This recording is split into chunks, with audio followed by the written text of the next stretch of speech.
Martin Luther King Day, third Monday in January. Martin Luther King Day honors the life and legacy of one of the visionary leaders of the civil rights movement and recipient of the 1964 Nobel Prize for Peace.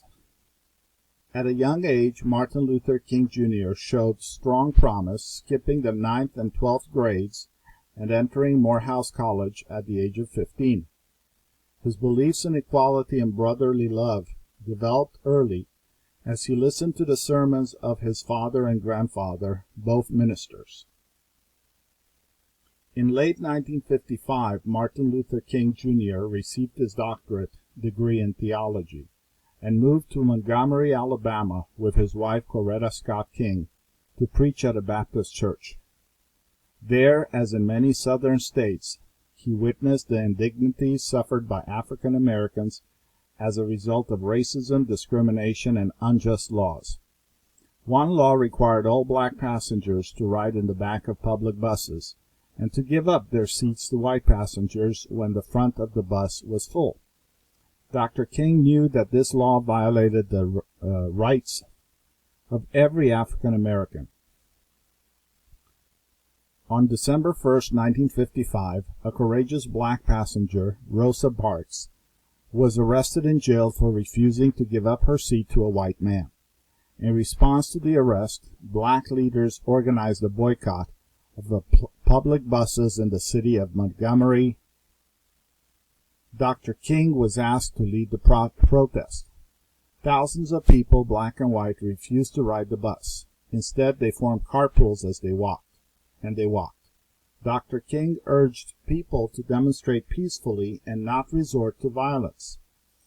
Nonetheless, the demonstrators and their supporters were constantly threatened and attacked by those who did not want the system of inequality to change. Many of the demonstrators were arrested and jailed. Dr. King's home was bombed, but fortunately his wife and children were not injured. Despite the violence, the boycott continued, and the bus company suffered great financial loss. Finally, after 381 days, the boycott of the Montgomery bus system was successful. The Supreme Court declared the state of Alabama's segregation law unconstitutional.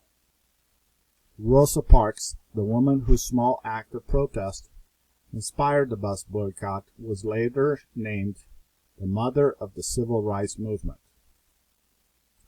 The segregation of buses was one of the many forms of injustice to African Americans. Schools were also segregated throughout the South, and black citizens were denied equal housing, equal pay, job opportunities, and fair voting rights. Service in many hotels and restaurants was also denied.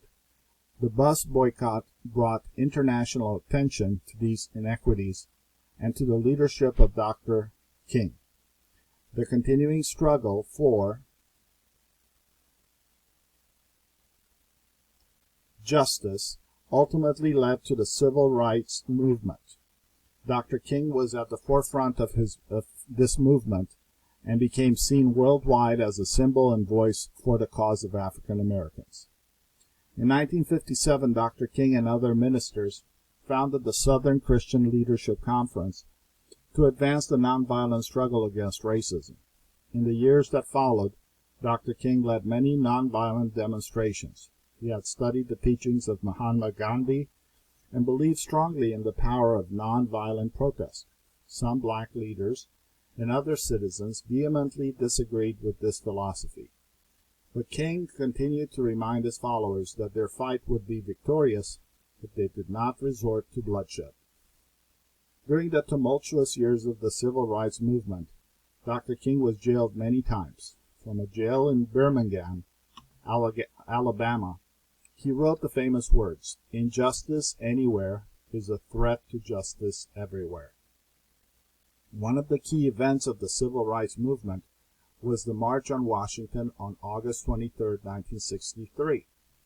A crowd of more than 250,000 people gathered in Washington, D.C., and, led by Dr. King, they marched to the Capitol building to support the passing of laws that guaranteed equal civil rights to every American citizen. On the steps of the Lincoln Memorial that day, Dr. King delivered one of his most powerful and eloquent speeches, entitled, "I Have a Dream." The March on Washington was one of the largest gatherings of people that the nation's capital had ever seen, and no violence occurred. The following year, in 1964, Dr. King was awarded the Nobel Peace Prize for leading nonviolent demonstrations.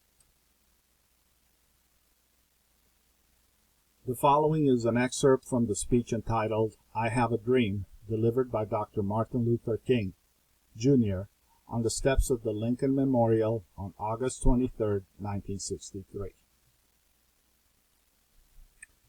I say to you today, my friends, that in spite of the difficulties and frustrations of the moment, I still have a dream. It is a dream deeply rooted in the American dream. I have a dream that one day this nation will rise up and live out the true meaning of its creed. We hold these truths to be self-evident, that all men are created equal. I have a dream that one day on the red hills of Georgia, the sons of former slaves and the sons of former slave owners will be able to sit down together at the table of brotherhood. I have a dream that one day even the state of Mississippi, a desert state sweltering with the heat of injustice and oppression, will be transformed into an oasis of freedom and justice. I have a dream that my 4 little children will one day live in a nation where they will not be judged by the color of their skin, but by the content of their character. I have a dream today. I have a dream that one day the state of Alabama will be transformed into a situation where little black boys and black girls will be able to join hands with little white boys and white girls and walk together as sisters and brothers. I have a dream today. I have a dream that one day every valley should be exalted, every hill and mountain shall be made low, the rough places will be made plain, and the crooked places will be made straight, and the glory of the Lord shall be revealed, and all flesh shall see it together. This is our hope. This is the faith that I go back to the South with.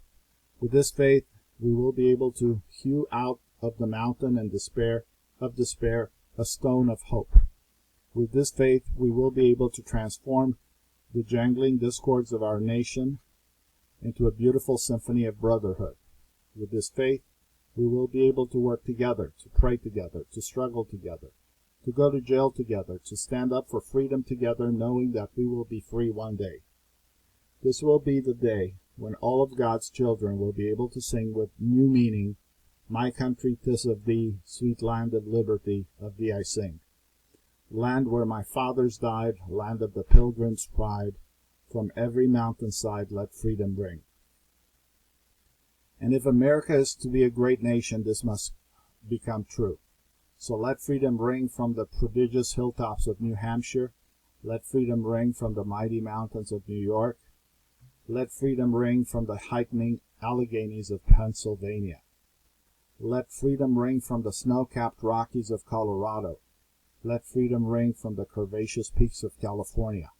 But not only that, let freedom ring from the Stone Mountain of Georgia. Let freedom ring from Lookout Mountain of Tennessee. Let freedom ring from every hill and molehill of Mississippi. From every mountainside, let freedom ring. When we let freedom ring, when we let it ring from every village and every hamlet, from every state and every city, we will be able to speed up that day when all of God's children, black men and white men, Jews and Gentiles, Protestants and Catholics, will be able to join hands and sing in the words of that old Negro spiritual, "Free at last, free at last. Thank God Almighty, we are free at last."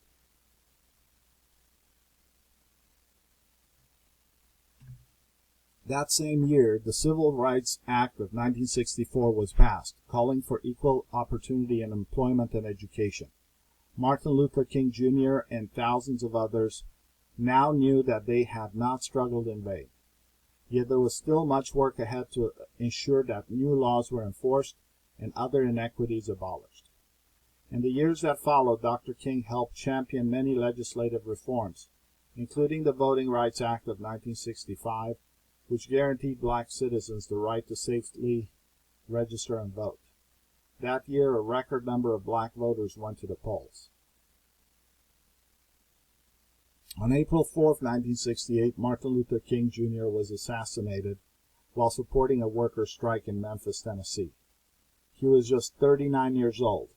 All people who had worked so hard for peace and civil rights were shocked and angry. The world grieved the loss of the great man of peace. Martin Luther King's death did not slow the civil rights movement. In 1969, Coretta Scott King founded the Martin Luther King Jr. Center for Nonviolent Social Change. She passed away in January of 2006 after working throughout her life to keep her husband's dream alive. Today, people continue to work for social justice. The making of a holiday. Throughout the 1980s, controversy surrounded the idea of a Martin Luther King Day. Dr. King's widow, Coretta Scott King, along with congressional leaders and citizens, had petitioned the president to make January 15th, Martin Luther King Jr.'s birthday, a legal holiday. Many states were already observing the day. However, some people did not want to have any holiday recognizing Dr. King. Others wanted the holiday on the day he was assassinated. Finally, in 1986, President Ronald Reagan declared the third Monday in January a federal holiday in honor of Dr. Martin Luther King. On Monday, January 20th, 1986, people across the country celebrated the first official Martin Luther King Day, the only federal holiday to commemorate an African American. Now, every year, there are quiet memorial services, as well as elaborate ceremonies and public forums to honor Dr. King and his dream, and to discuss issues of social justice. Schools at all levels offer courses, curricula, and events to teach about racism, equality, and peace. Religious leaders give special sermons extolling Dr. King's lifelong work for peace. Radio and television broadcasts feature songs, speeches, and special programs that tell the history of the civil rights movement and give highlights of Dr. King's life and times. Glossary. Recipient. A person who receives a gift, award, or honor. Doctorate, the highest academic degree. Theology, study of religion. Witnessed, to observe a situation or event. Indignities, acts of disrespect and humiliation. Racism, hatred and prejudice based on racial or ethnic background.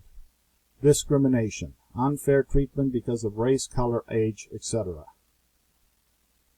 Violated, to act against the right, law, or contract. Boycott, act of protest by refusing to use a product or service. Resort, to turn to an extreme action. Unconstitutional, not legal according to the Constitution of the United States. Civil rights movement, political activities during the 1950s and 60s to end discrimination and unfair laws. Segregation, separation by race, color, age, or other characteristic. Founded, to establish, to set up, to start. Vehemently, strongly, with anger. Bloodshed, violence resulting in injury or death. Tumultuous, turbulent, troubled. In vain, without the hoped for result. Enforced, to make people obey laws or rules. Abolished, to end or terminate by law or decree. Reforms, official or legal changes. Polls, voting place. Assassinated, to kill, to murder someone in a planned way. Strike, to refuse to work in order to make demands on an employer. Grieved, to feel deep sorrow or sadness as when someone dies. Controversy, dispute, debate. Petitioned, to request by means of a formal document. Forums, place or meeting for open exchange of ideas. Extolling, to praise.